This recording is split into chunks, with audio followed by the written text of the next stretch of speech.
Hello everyone, welcome back to my channel. Today we are in a bit of a different setting. I'm actually in Damek's office area because he's in the office today. And I felt like I gotta switch it up a bit, switch up the background settings. So I have my taco hat in the back. The camera's really having a hard time focusing too, so I'm hoping that it doesn't do that the whole video. Today I'm going to be starting a new series on my channel. I really love traveling. I have a passion for traveling, so I want to somewhat gear my channel more towards that, even if it is just small little trips here and there. So as I said, I'm going to be doing a travel series. I am still going to be doing vlogs, and then I'm going to be doing a video on each place that we went and talking a bit more about what we did there, what I would recommend, what I wouldn't, costs of things. I hope to actually do a couple from places that we went to a while back. I just thought it would be interesting. So today we're going to be talking about Boston, Massachusetts. Wait, is that right? Massachusetts. Sounds wrong. Damek and I recently took a trip to Boston. I will link the vlog down below if you prefer to see more like long form content and just kind of want to see what we did. But this video is going to be more specifically talking about what we did and the advice that I would have if you want to travel to Boston. But with that, let's get into the video.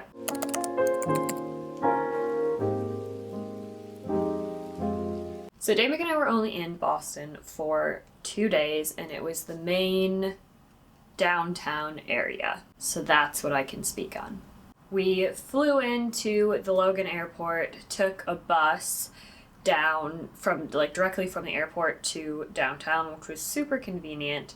And then from there, we walked, I think maybe like 10 minutes to our hotel. We stayed at the Bostonian Hotel, Boston, and this hotel was definitely nice. It was slightly pricier than some of the places that we may typically stay. It was a 4-star hotel, I believe, or at least at the time we stayed there, it was a 4-star hotel. And it was nice. Like, it had a mini bar and stuff, as I think the first hotel I've ever stayed in that actually had a mini bar. We didn't use the mini bar, but it was cool to have. The best thing about the hotel was just it was in a very central location. We walked everywhere in Boston, aside from, like I said, taking the bus to and from the airport.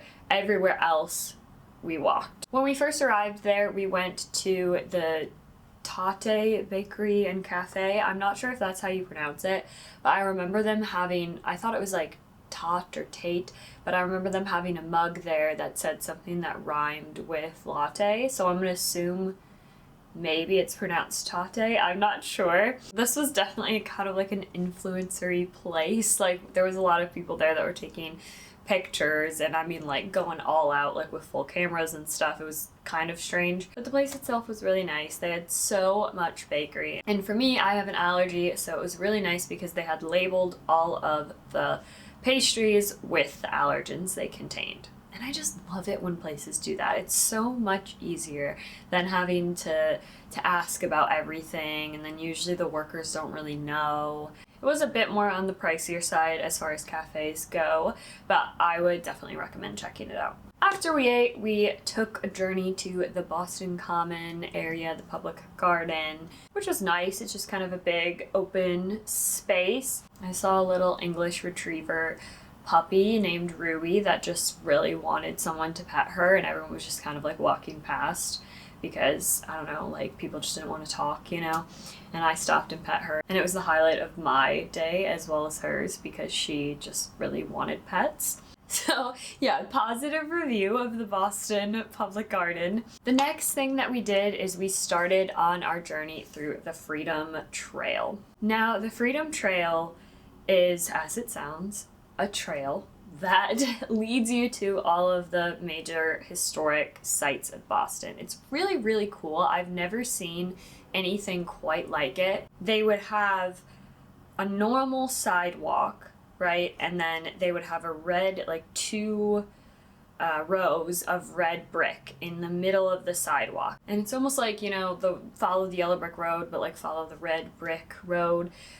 It was so cool, because then you didn't have to worry about trying to constantly like navigate on your phone. You just follow the trail, and then there you are. As I said, it took us to a lot of the historic places. It is quite long.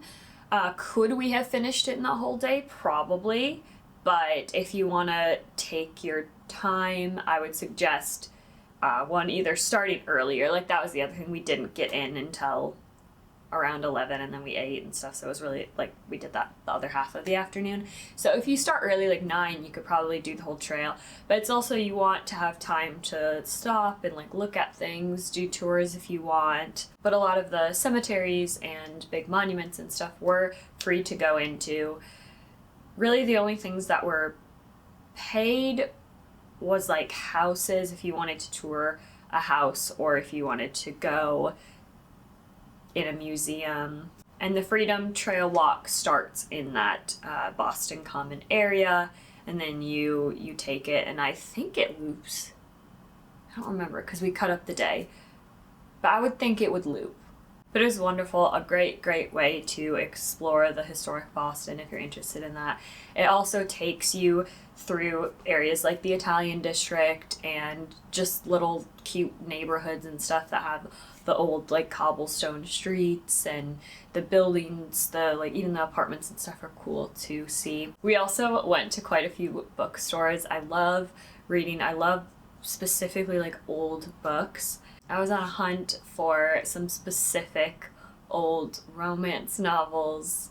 Unfortunately, did not find what I was looking for, but a lot of the bookstores in Boston were quite interesting because it was kind of like down in this little whole alley thing, you know, like there's all cobblestone walking up to it, and then you go in the bookstore and it's just a mess, and I love it. So we spent most of the afternoon seeing all the historic sites on the Freedom Trail, and then finally we're able to check into our hotel. Luckily, our hotel did do baggage storage, so we dropped off our bags, didn't have to carry them all day because that would have been rough. So we checked in, freshened up a bit, and then we had dinner at Mama Maria's, which is a very lovely Italian restaurant. Now, it is quite pricey. It was really the, like, most upscale restaurant that we went to throughout the trip. But we just heard so many good things, you know, about, like, the Boston Italian district, so we had to do it. We heard good things about this place. One thing that is really cool is they are constantly rotating their menu. So all of their dishes are rotated by the day, which I thought was really cool. Like, even the menus, the printed out menus, had the specific date there because they change it every day. Damon and I got bread that came with olives and pesto on the side, and I'm honestly not a huge pesto person. Like, it's fine, but it's definitely not my favorite.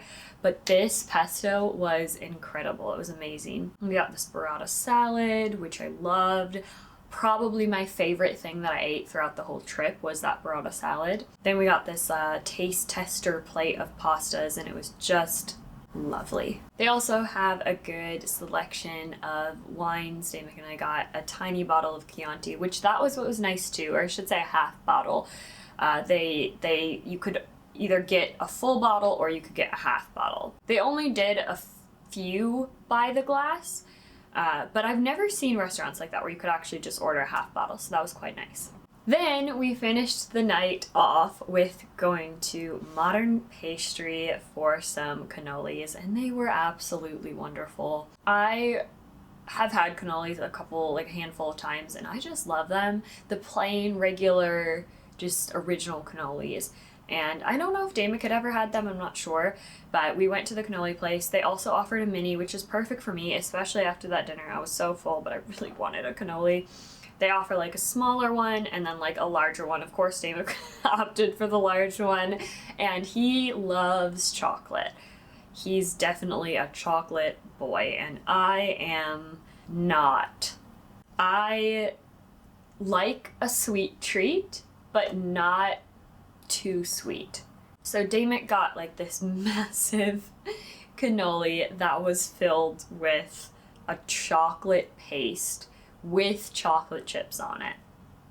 And I just got the little mini regular that has the ricotta filling, and then I did get chocolate chips on it, and it was the perfect thing for me. Damick really liked his as well, but he did say he wishes he would have either gotten a smaller one or the regular filling. There's hundreds of cannoli shops. I think every other shop on the Italian district was some sort of bakery. I don't know how they stay in business, let alone how everyone just doesn't have diabetes, but there is so many bakeries there.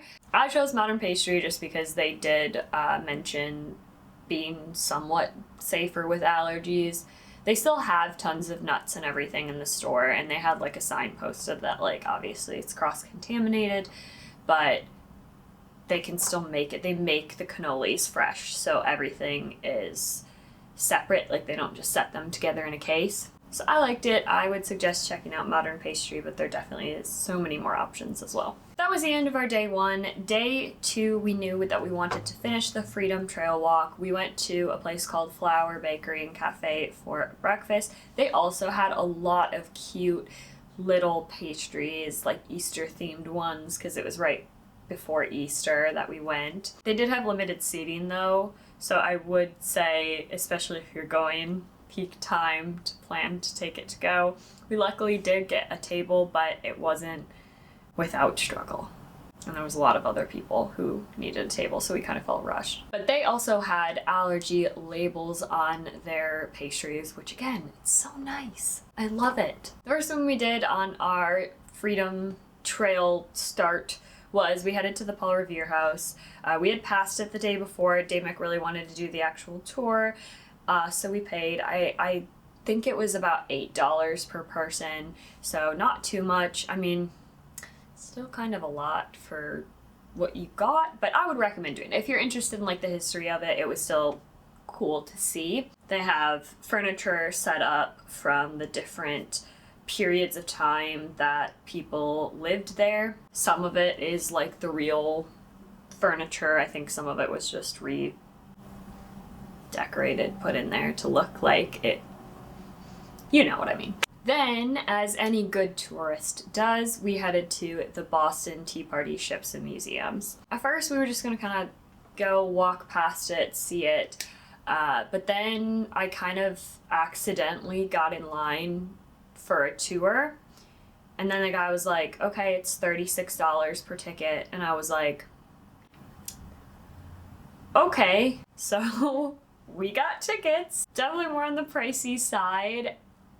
I still would say that it's worth it. If you are interested in the history, it was worth it for me. The people were so in character. They were asking everyone where they were from, and I was saying, oh, Chicago. She was like, I've never heard of that. There was actually quite a few British people on our tour, and she was kind of haggling them like, you're a patriot though, right? It was just really fun. They made the whole experience really fun. You got to go on the ship, see what it was like, they had like the crates of tea, and you got to throw them overboard and do the whole thing. And then you walk throughout the rest of the building, and they have a lot of cool artifacts and just very entertaining. There was some videos, there was some like play acting 3D stuff. I loved it. I thought it was really cool. It was done very well. And then afterwards, they have a little tea room, which again, super cute.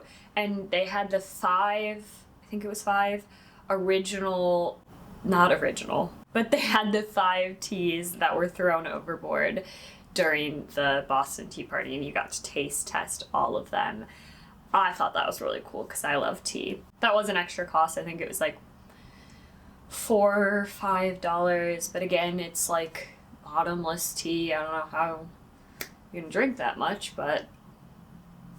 Then we headed over to a sandwich shop called Sam LaGrassa's, and this was just a traditional like East Coast sandwich shop. It was very good. Damick got like a pastrami one, I got a chicken one, and they load the meat on those sandwiches. Let me tell you, there was so much meat packed onto those sandwiches. They were huge. I think my sandwich alone probably could have fed an entire family. However, very, very expensive.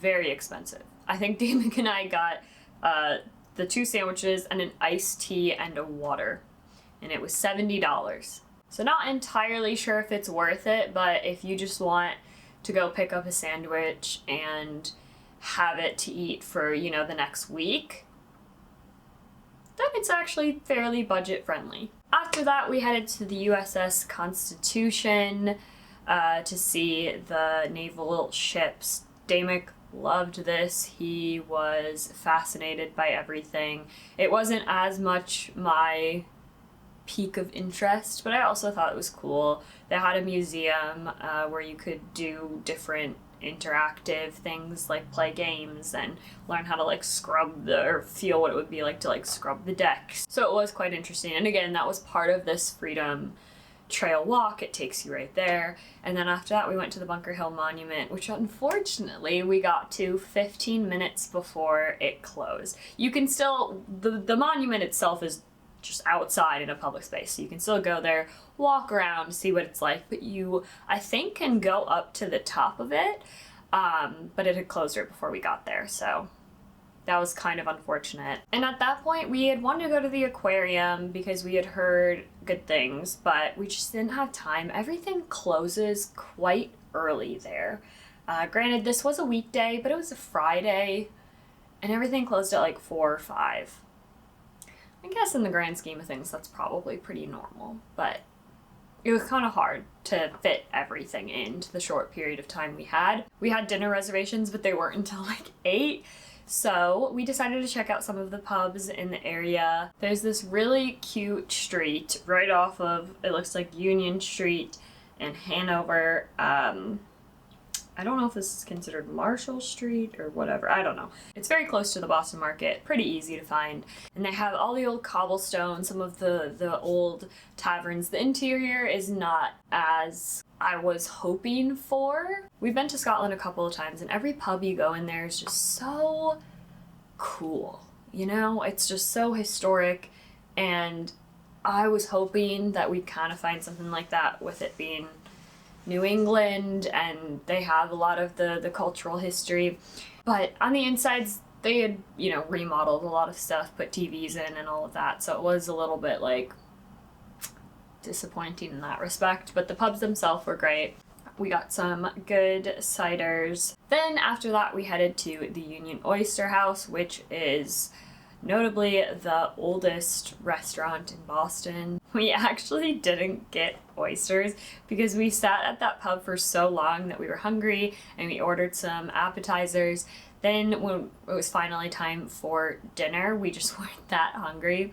So we had a cup of the clam chowder because it was advertised everywhere in Boston and we still had not tried it. And then we got like fish and chips and just shared everything. But again, it was quite good. I wish that we were more hungry and I probably would have tried more things, but the seafood was very fresh. And the interior was cool. I'd say they did preserve some of the old-timey feel. And that was pretty much our night. The next day, we were headed to New York, so we walked to the main, I think it's called South Station, I'm not sure if that's right. The main train station in that area, super easy to get there, super easy to hop on the Amtrak. But I'm gonna be honest, I think Boston is one of my favorite cities that I have visited in the US. I truly loved the historical, old-timey feel of it, mixed with the modern flair of today's world in the buildings.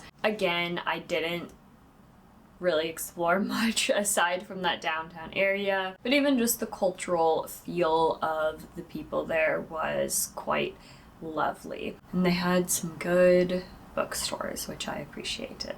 So I would suggest traveling to Boston, especially if you're into history. It was a very clean city as well. The people were friendly. It was pretty easy to navigate. I wish we would have spent more time in the Italian district as well because that was really cool. I would be eating pasta and pastries every day if I lived there, for sure. On a ranking scale of like 1 being the worst place I ever visited and 10 being the best, I would give it an 8. It's knocked down 2 pegs because 1, it is quite pricey there, and 2, it was cold and raining. And I don't actually mind the rain, but not when it's cold, you know, and when it's like pelting me in the face.